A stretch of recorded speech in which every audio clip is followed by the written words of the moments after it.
Hello and welcome to News Central TV. I am Adebola Adedugba. The headlines. Death toll from Ibadan blast rises to 3 as foreign names seen on CAC documents found at scene of explosion. Nighttime curfew declared in Comoros after post-election protests. Chad's opposition urges president to withdraw from 2024 polls. And details shortly.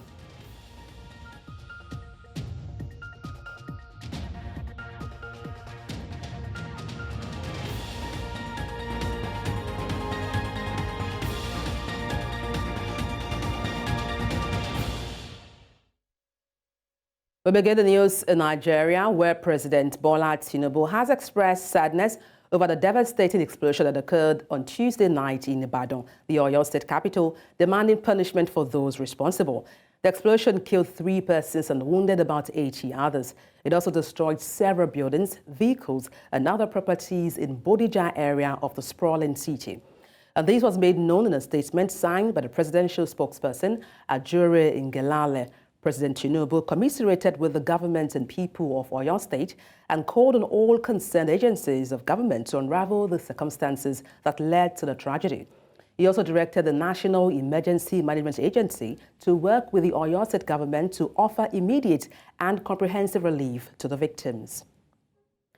Meanwhile, the Federal Executive Council has set up a committee to review the laws guiding the control of explosives in the country to determine whether they are violated by illegal miners whose activities led to Tuesday's deadly explosion in Ibadan.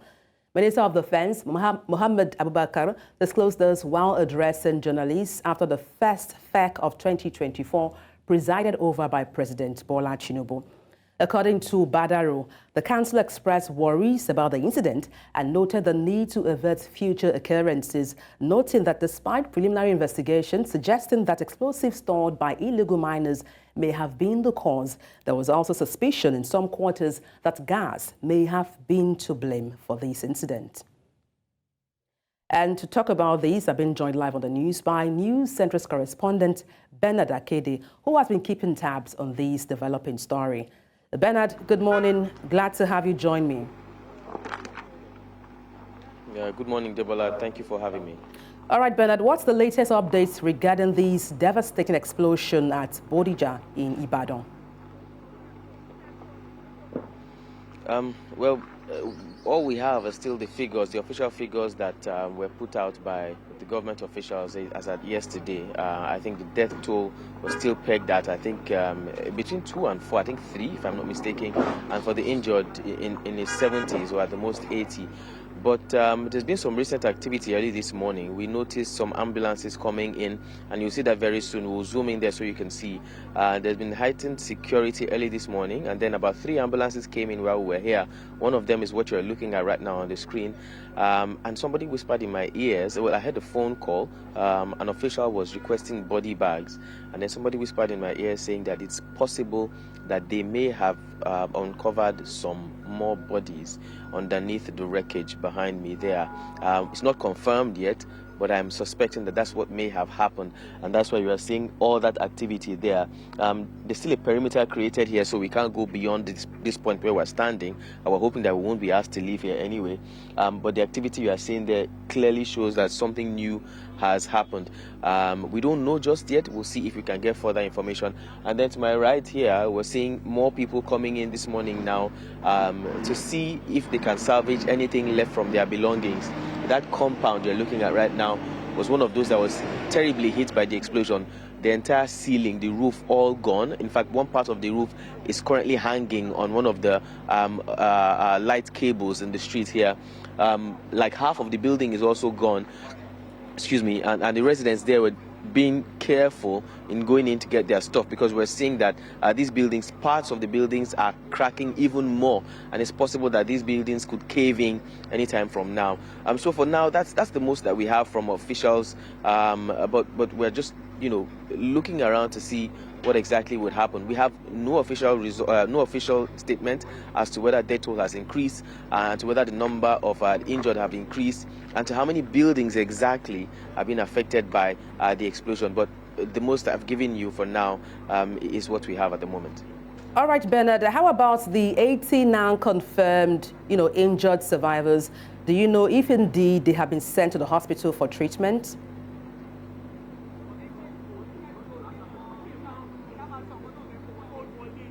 Okay, I was asking about the injured survivors, if indeed they have been sent for treatment to the hospital. All right, Bernard, are you there, if you can hear me? I was just asking regarding the update about the survivors of this incident, if indeed they have been sent to the hospital for treatment.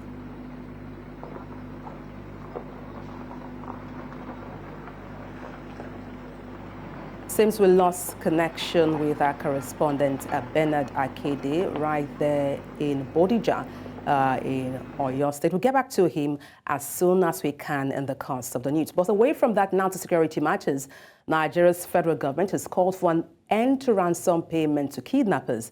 The Minister of Federal Capital Territory, during a stakeholders security dialogue at Buhari Area Council of Abuja, following several reported cases of kidnappings in the area, says the payments will embolden the kidnappers rather to continue the vice. He assured residents of the area council that government will put every modality to end the scourge of kidnapping. Amadine Oyi reports. The meeting was called at the instance of the FCT administration with stakeholders at the Buhari Area Council of Abuja. This is following the insecurity being witnessed in the council, which has resulted in several kidnappings that has left many residents unsettled. Buhari Area Council is the closest area council to the city. Buhari Area Council, we are having 3 boundaries of state: Niger State, and Kaduna State, and Nasarawa State. Security is one of the key priorities that Mr. President in the Hope agenda would want to face squarely. The FCT Minister Nyesom Wike assured of government's commitment to tackling the insecurity situation affecting residents. My coming here today is to assure you that we are very, very serious. We are very, very serious. All those criminals, bandits, enough is enough. The minister was also emphatic in calling on citizens to desist from paying ransom to kidnappers. He says the administration will go all out to ensure that they mobilize all resources to end kidnapping. By doing that, you are not helping us. You are only helping them to begin to make demands that they need 100 million, they need 200. Why would I go and give a criminal 100 million? If I give 100 million, will you not kidnap tomorrow? Then he will tell you 200 million. No. I know it's painful. Nobody will want it. But we can't stop it by telling them that we are going to raise money. There's no money to be raised anywhere. The Sarkin of Buhari called for more security presence within the council, saying it will help in efforts to restore peace. Appealing since 2019 and 2020 that we are requesting for mini barrack along the Shere Kawu Iguazi. I believe with you, inshallah, something will be done by the grace of God. Buhari Area Council, we are receiving inflow of people from neighboring states. I'm still appealing to the Honorable Minister that we need area command in Buhari so that it will help us in terms of security aspect. In Abuja for News Central, I am Amadine Uyi.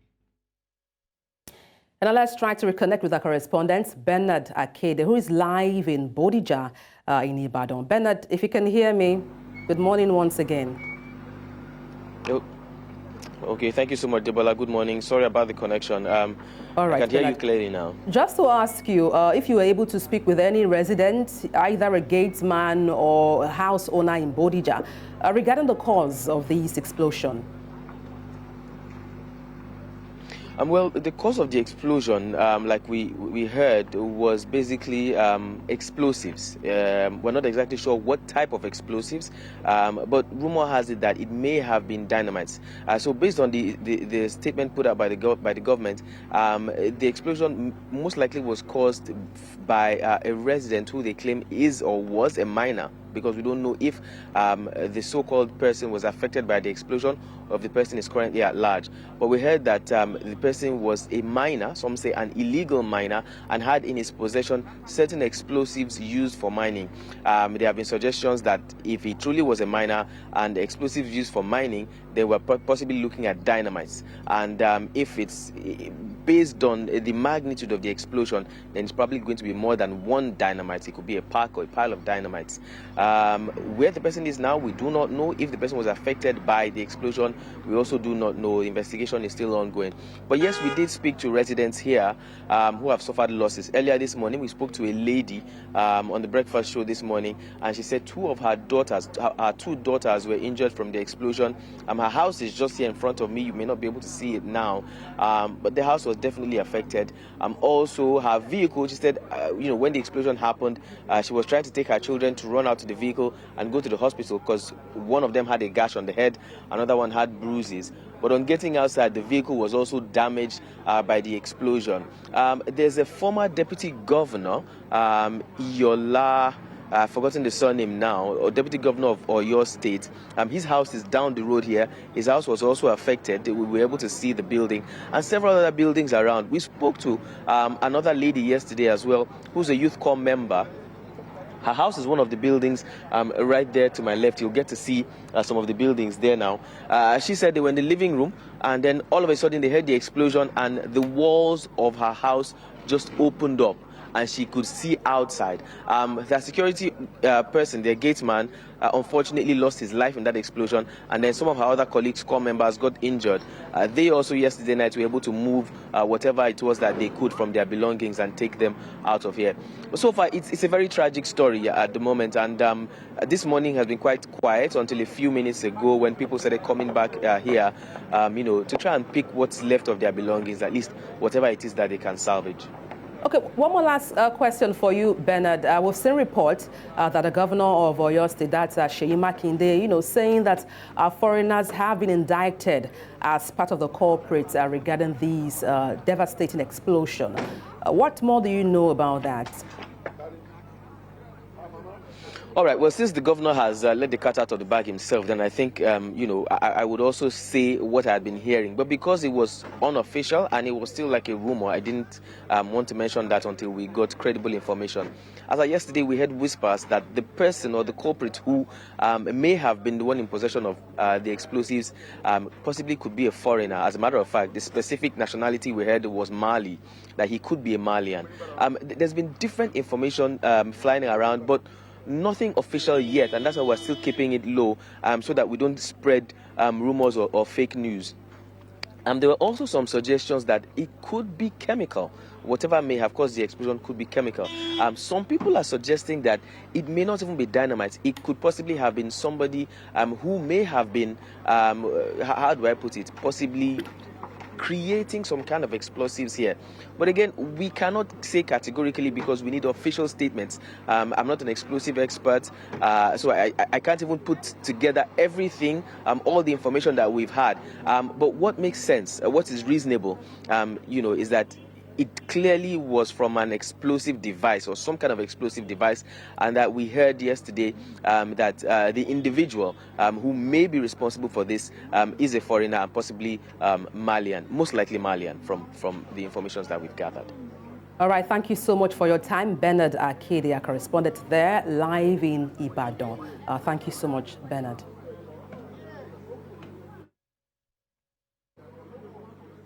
74 candidates are to participate in 9 by-elections to be conducted by the Nigeria's Electoral Commission on February 3rd.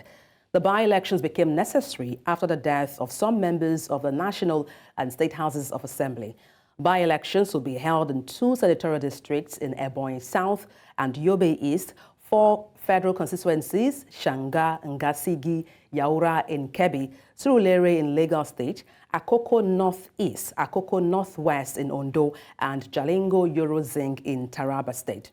Now, candidates would also contest elections into vacant state assembly seats in Guma 1 in Benue, Chibok in Borno State, and Chikun in Kaduna State.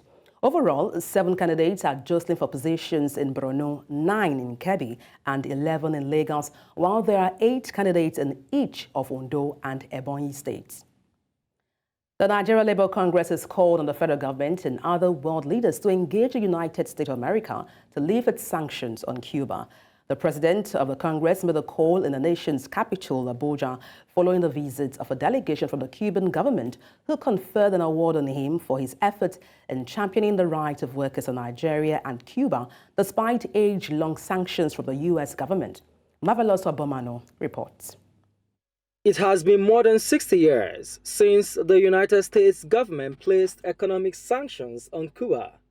Nigeria, during United Nations General Assembly in 2023, joined 186 other countries to vote against the economic and trade embargo placed on island nation. The sanction has continued to receive outright condemnation from across the world, forcing several labor unions to speak out, calling for an end. Trade unions across Africa have also voiced out their position, expressing displeasure at the continued sanctions. We continue to equally appeal to the Nigerian government and other world bodies to put pressure on the West, especially the United States of America, to lift the ban, the economic ban on Cuba in the spirit of the new global economic order, in the spirit of democracy all over the world, so that Cuba can equally play a role in the global market to ensure that their comparative and competitive advantage, manifests, to the interest of the whole world. In Abuja, Nigeria's capital, the president of the Nigerian Labour Congress, while receiving an award from the government of Cuba in recognition for the efforts played by the union in Nigeria in standing for the rights of Cuban workers, says the Congress in Nigeria will continue to call for an end to the U.S. sanctions. We will continue to work with the Cuban embassy and the workers there in Cuba to make sure that we ensure a world where all manner of discrimination, where social injustice, social inequity, and discrimination against humanity is eradicated. That's basically why the trade unions are in operation, to make sure that there is equality, from men and women of goodwill all over. Approved by the government of Cuba for give the Medal of the Friendship to the Nigerian Labour Congress as the President Oyo. For the excellent historical relation with the Cuban trade union movement, as well as for the outstanding participation in the campaigns in defense of the revolution and denunciation of the aggression against Cuba, especially those related to the condemnation of the unjust United States commercial, economy, and financial blockade against Cuba. While there have been several calls for Cuba to be allowed to join its counterparts around the world to showcase its market to the international community, many here are hopeful that the sanctions will be lifted to allow a new generation of Cubans integrate with the rest of the world. In Abuja, reporting for News Central, I am Marvelous Obomano. The Supreme Council for Sharia in Nigeria has expressed worry over the state of the nation's economy. The council-wide meeting in Abuja, Nigeria's federal capital, is urging the government to revisit policies put in place and reverse those visibly not working. Our correspondent, Idong Joseph, reports. The 2023 general elections have come and gone, with most Nigerians now focusing on more pressing concerns, such as efforts at tackling the rising insecurity and the high cost of living among citizens. Gathered here to appraise government policies over the last 7 months are Islamic scholars who have described as unfortunate the current state of the nation's economy. Appointed those who will loot the treasury, those who will siphon the money, and we are not enjoying anything. Since 7 months now, Nigerians are suffering. That's why we brought out the team that we shall discuss the theme publicly, and then we are about, advising the government in our own communique. The president of the Supreme Council for Sharia in Nigeria expressed concerns, saying that the reason for supporting the same-faith ticket was to have progress and good governance, a situation which he says is now being marred by appointees looting the treasury. He, however, advised that those who are found wanting for their misdeeds be replaced. We cannot be laughing now, but we are sympathetic with this government. We have advised them the way forward now is to go back to Allah. The way forward now is to change a lot of this agenda. A lot of this agenda for the hope. We have to change it. Some of these ministers should go home and rest. The 10th Senate will focus on budgetary measures to stimulate economic growth, providing oversight on security agencies, and supporting anti-corruption efforts of the executives. Specifically, we will work to expand new policies on social investment programs, boost infrastructure spending, support medium and small enterprises through access to finance. Muslim scholars and representatives of Islamic organizations here all agree that the nation's economy has taken a downward turn. They say the government must prove it has the capacity to rebound the economy and end the suffering of citizens. In Abuja for News Central, I am Idong Joseph. You're watching News Central now. Let's take a short break. Stay with us.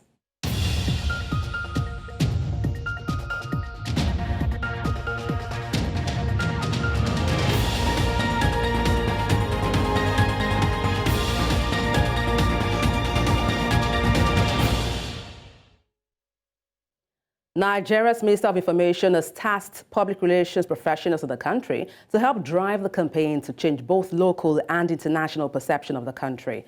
The minister, during the inauguration of the Governing Council of the National Institute of Public Relations Professionals in Abuja, says Nigeria is suffering from a poor reputation deficit, which is affecting the country immensely.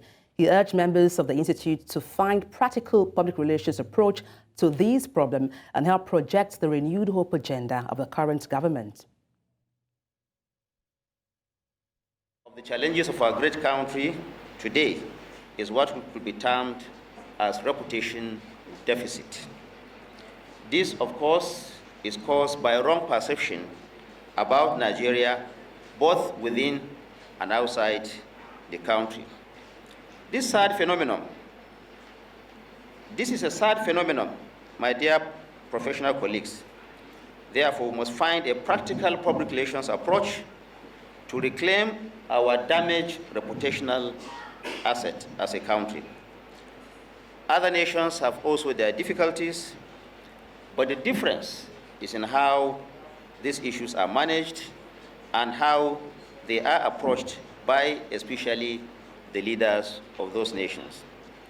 The NIPR should design, in conjunction with government, communication strategies that would drive the renewed hope agenda of President Bola Ahmed. Law graduates from Oyo State, Northeast Nigeria, may now be proceeding to the Nigerian Law School more relaxed. Mai Mala Boni has awarded scholarship to 221 of them who graduated from various universities across the country. News Central's Umaru Kirawa completes this report. Scaling through the university system in Nigeria's northeast that has gone through activities of terrorists remains a story in itself. Gathered here at the government house in Damaturu, the Oyo State capital, are graduates of law from different parts of the country. They are here with their loved ones to receive support to continue with their education at the Nigerian Law School. Oyo State Governor flags off the exercise aimed to alleviate the financial burden on the deserving law graduates, many of whom faced numerous challenges throughout their education due to financial constraints. I have been in the law school and I have witnessed many states of the nation that are not sponsoring their young ones.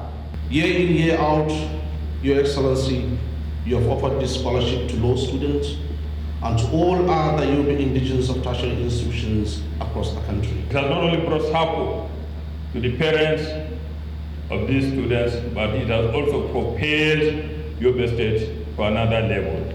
The smile on their faces and that of their families speaks volume of how the benefiting law students are feeling with the intervention. As you are aware, this administration places a high premium on quality education from the basic foundation through the tertiary and professional courses such as law, accountancy, and medical sciences, among others. This explains why our government has been consistent in providing conducive environments in our schools through reconstructing destroyed and dilapidated schools and establish new ones. The benefiting law students are urged to pursue their studies with renewed vigor and commitment to justify the confidence reposed on them. I wish to reassure you that this administration will continue to be consistent in awarding scholarships to qualified Yoruba indigenes in tertiary institutions, both at home and in foreign institutions across the world.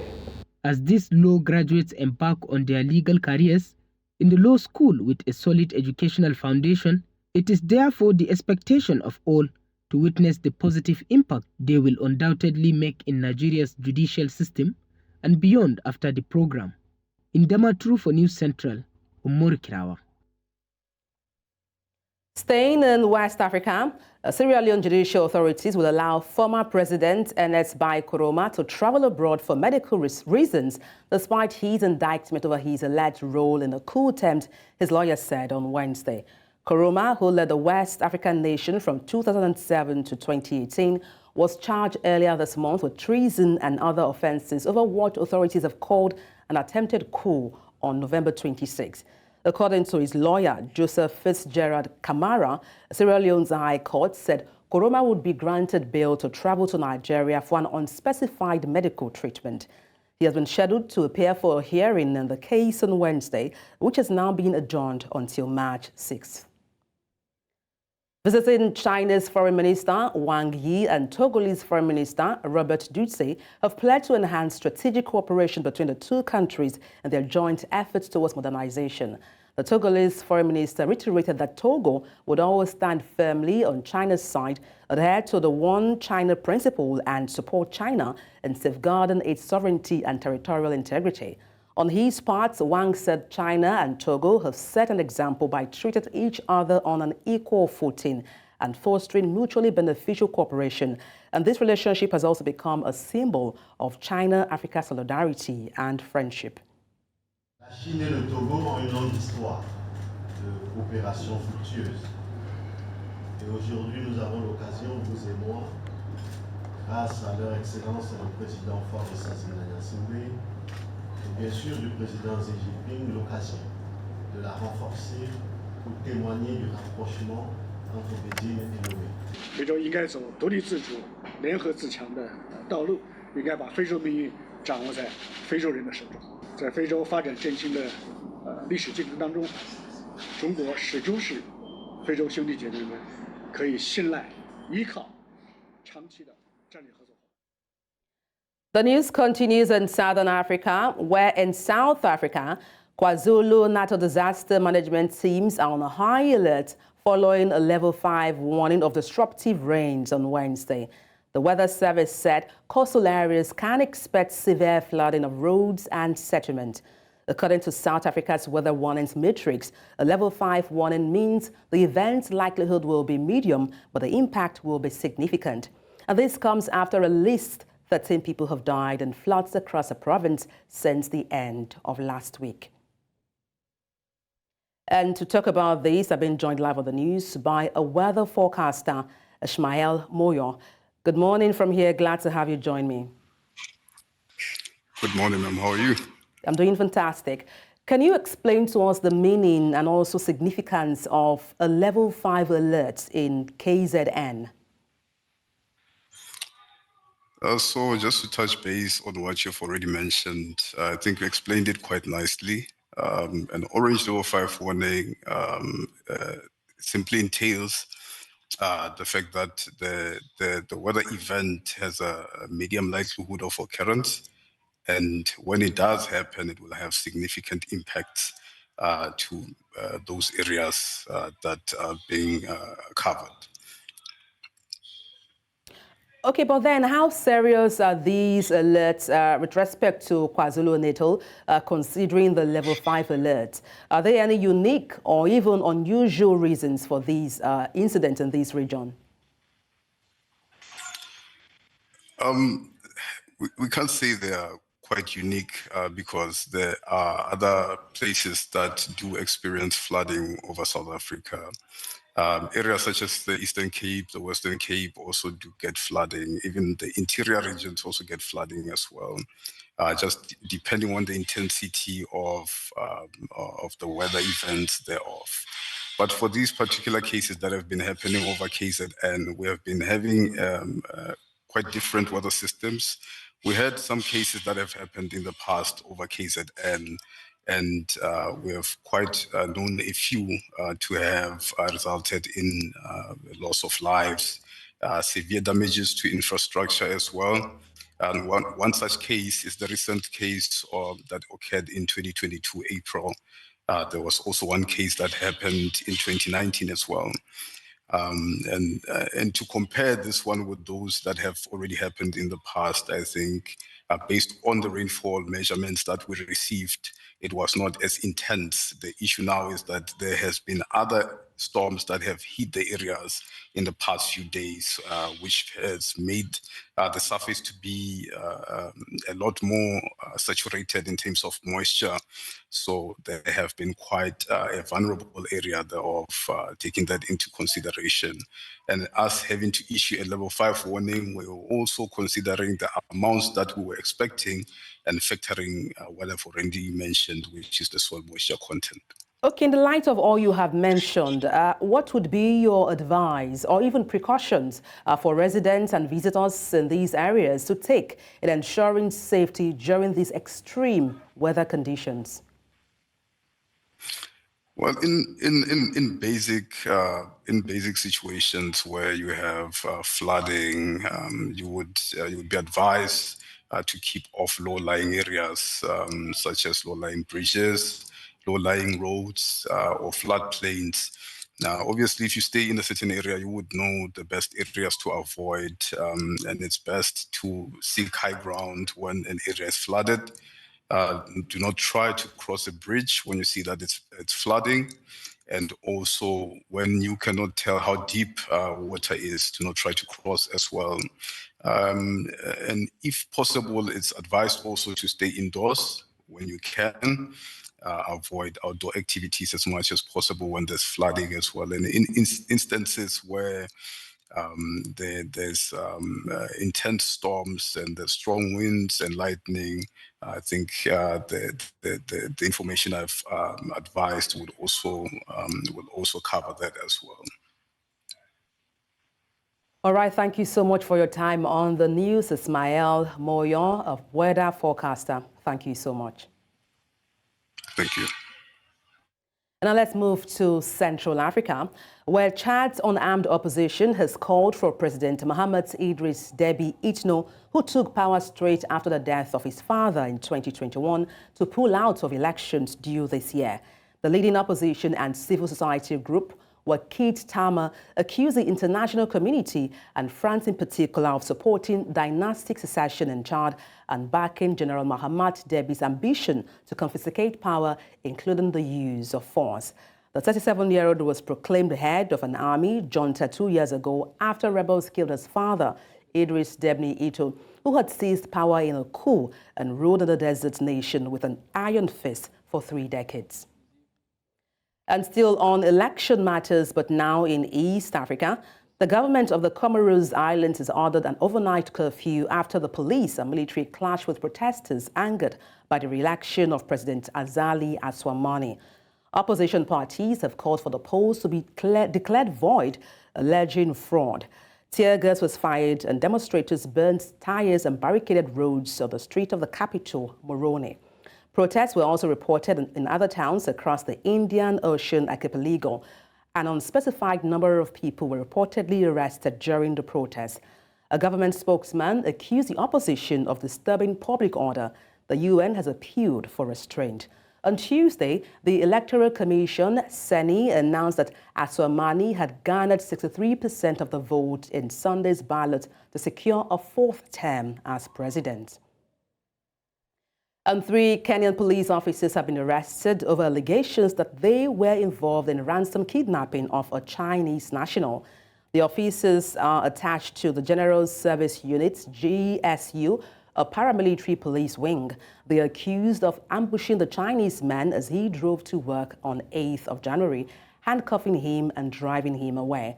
Police said the officers then violently robbed the foreigner before releasing him. Authorities are also searching for a Chinese national believed to be the leader of the kidnapping ring. Police said the incident has unearthed an international criminal ring whose targets are well picked after a background check on their financial muscles. The UN Office of the Coordination of Humanitarian Affairs says it is increasingly concerned about the deteriorating situation in the drought-affected north of Ethiopia, including the Afar, Amhara, Oroma, and Tigray regions. According to the OCHA, there is a need to scale up response to the support for 4 million people in these regions, as the already severe drought situation is worsening, adding that millions are vulnerable to falling even further into severe need and poverty. The office said humanitarians reached more than 12 million people with aid between January and November 2023. The latest severe droughts affecting all 4 regions began in 2021 and lasted into 2023.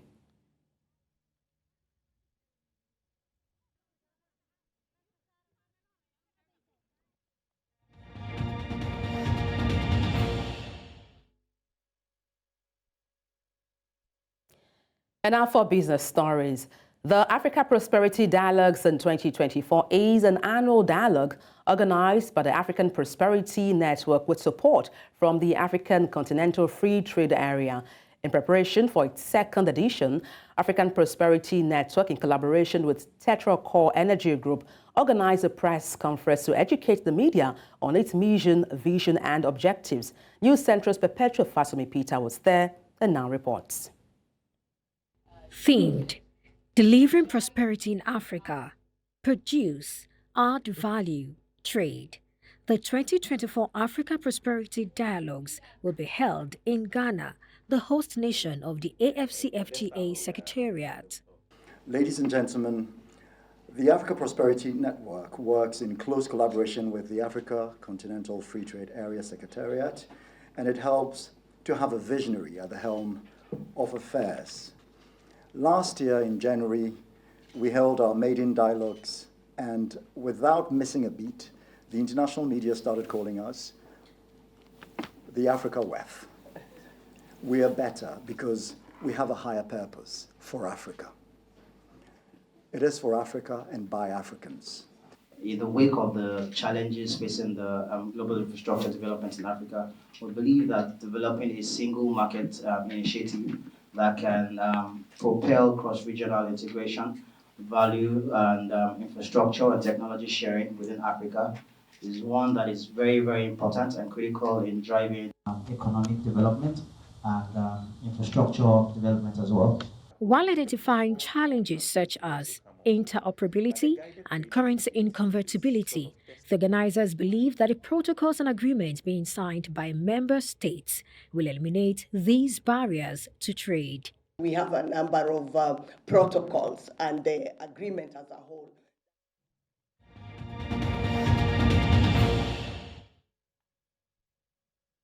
And now to sports stories. Nigeria began their Africa Handball Nation Cup campaign on a losing note as they lost to Angola 26-24 on the March day one of the championship.